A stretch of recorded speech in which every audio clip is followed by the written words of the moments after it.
Hello, my name is Paul Everson and I'm here to talk about this bass that I recently finished. It's a 4-string bass, 34-inch scale with a bolt-on neck, a non-angled headstock to a side and a twin pickup. The neck itself is made from 3 pieces of wood as a central core of mahogany flanked by 2 pieces of maple, which I find is slightly stiffer than just using a single piece of maple, which I've used before a few times. The fingerboard is a Madagascan rosewood with 24 frets and a 0 fret. I'm often asked about the 0 fret and why I use them. There's many reasons actually. First is I find the intonation is much better over these low frets. Quite often when you fret up to 5th or 6th fret, the note is a touch sharp compared to the open string, but a 0 fret seems to solve that quite nicely, and these are much more in tune than on a regular nut bass.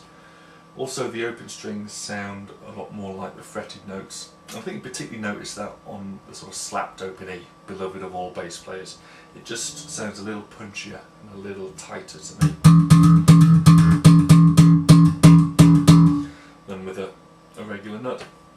Also, you need considerably less pressure downwards on the string to hold it onto that 0 fret, so that allows me to do away with a string tree, which you'll find on most flat headstocks, and I find them a little ugly looking, to be honest.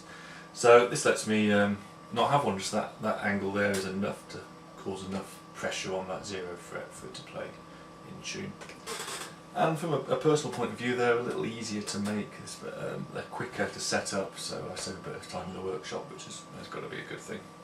The body on this bass is ash with a figured walnut top. The neck sits a long way into the body, it goes all the way up to the 1st fret.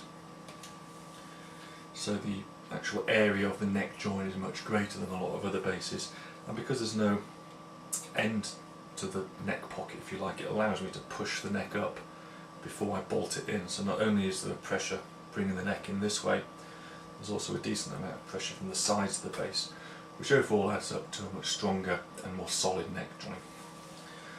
The pickups on this bass are EMG pickups.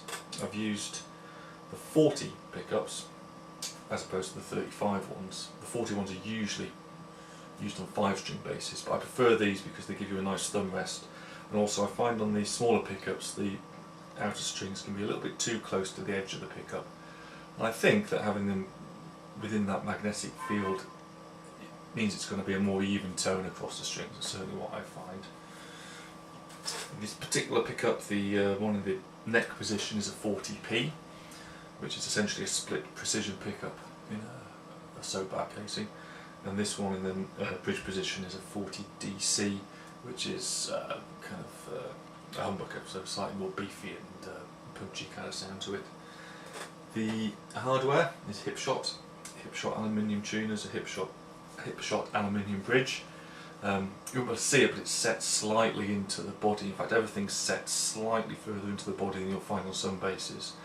I find it's designed to reduce the bending force over the length of the bass, which allows me to have a slightly thinner neck, a slightly thinner body than usual, which apart from anything else keeps the weight down. So this is about 7.5 pounds, something like that.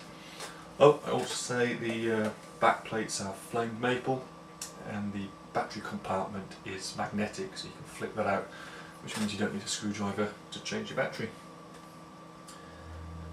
or turn it on. So, electronically very simple: volume, a blend control, and a passive tone control. It might be that whoever ends up owning this bass wants an active circuit, in which case there's plenty of room and I'll put one in, but I like to keep things simple at the moment, and this works fine, I think. So with everything turned up and the pan in the middle, I'll give you a quick blast of what it sounds like.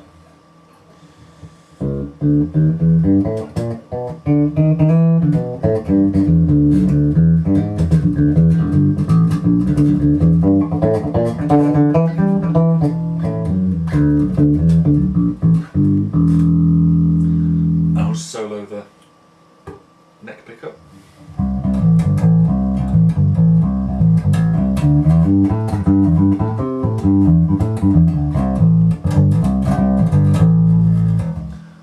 And the bridge pickup.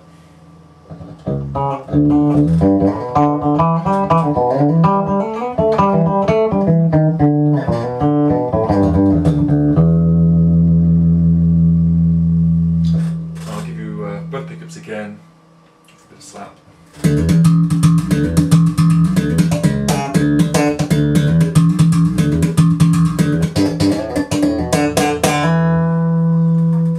just the neck pickup.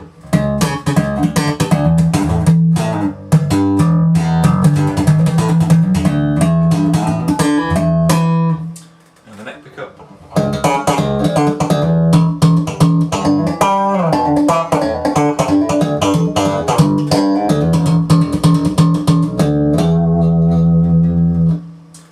So there you go, an Everson bass, about a week old. I make about 10 a year, and every instrument I make is a unique thing. There's not been a bass quite like this before that I've made, and there won't be another one. I hope you like it. Thank you.